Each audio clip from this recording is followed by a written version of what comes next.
BNP তো নির্বাচনের জন্য ঘোরার আগে ছুটছে এবং মানে যে কোনো মূল্যে যে কোনো প্রক্রিয়ায় হোক একটা নির্বাচন হয়ে ক্ষমতায় যাব, এই একটাই স্ট্যান্ড বিএনপির। তার জন্য যা যা স্যাক্রিফাইস করা লাগে সব করতে করতে করতে করতে এখন পেছনে তাকিয়ে দেখে যে সব তো ফাঁকা অন্ধকার। এরকম না অনেকের কাছে? বিএনপি তো নিজের কথাও নিজে এখন বলছে, এই হঠাৎ করে এই সপ্তাহে এসে কত কিছু কথাবার্তা বলছে, জামাতকে নিয়ে কথা বলছে, সরকারকে নিয়ে কথা বলছে। যাক, আমি খুব বিনয় বিনয় না বলে সবশেষ আপনাদেরকে একটা সিদ্ধান্ত দিব। তার আগে দেশের বর্তমান যে সিচুয়েশনটা দাঁড়িয়েছে সেই সিচুয়েশনের দিকে আপনাদেরকে একটু নজর দিই।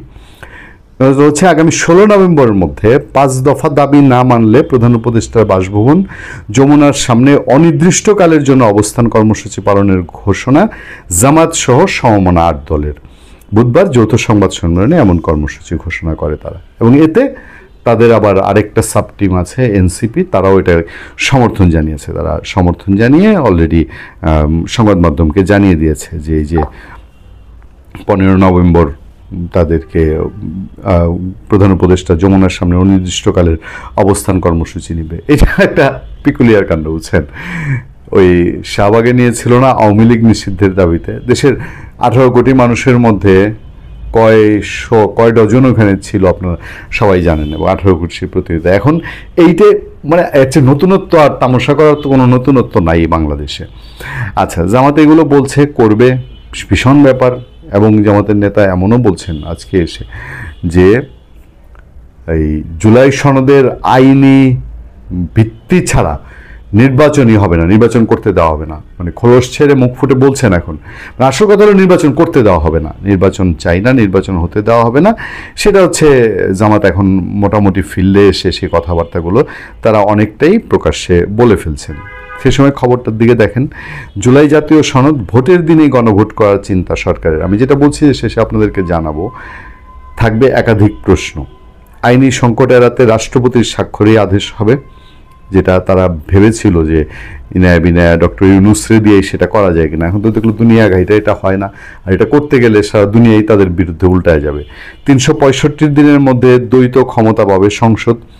সংবিধান সম্পর্কিত 48টি প্রস্তাবকে এক ব্যালটে 4-5টি প্রশ্নে ভাগ করার পরিকল্পনা।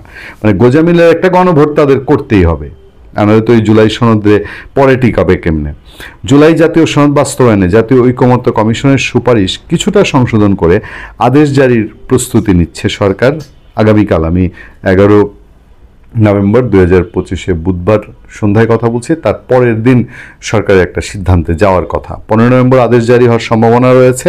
সরকারের একাধিক সূত্রে জানা গেছে রাষ্ট্রপতির মাধ্যমে আদেশ জারির পাশাপাশি গণভোটে এক ব্যালটে একাধিক প্রশ্ন রাখার পরিকল্পনা করা হচ্ছে। এতে আগামী সংসদে 365 দিনের জন্য দ্বৈত ক্ষমতা দিয়ে সনদে থাকা সুপারিশগুলো সংবিধানে সংযুক্ত করতে বলা হতে পারে। জুলাই জাতীয় সনদ বাস্তবায়নের উপায় নিয়ে গত 27 অক্টোবর দুটি সুপারিশ সরকারের কাছে জমা দেয় জাতীয় ঐকমত্য কমিশন। আপনারা সবাই এটা জানেন, ঐকমত্য কমিশন জমা দেওয়ার পর সনদের নোট অফ ডিসেন্ট না রাখার সমালোচনা করেছে বিএনপি।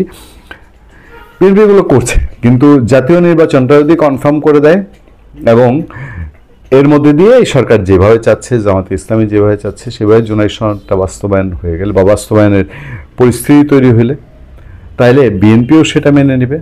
এবং শেষতক আমি অনেক দিন ধরে আপনাদের বলেছি, যত ভজগট যা যা দেখছেন না, তখন এই জুলাই সনদ এবং গণভোট নিয়ে তো ঝামেলাটা মাত্র মাসখানেকের।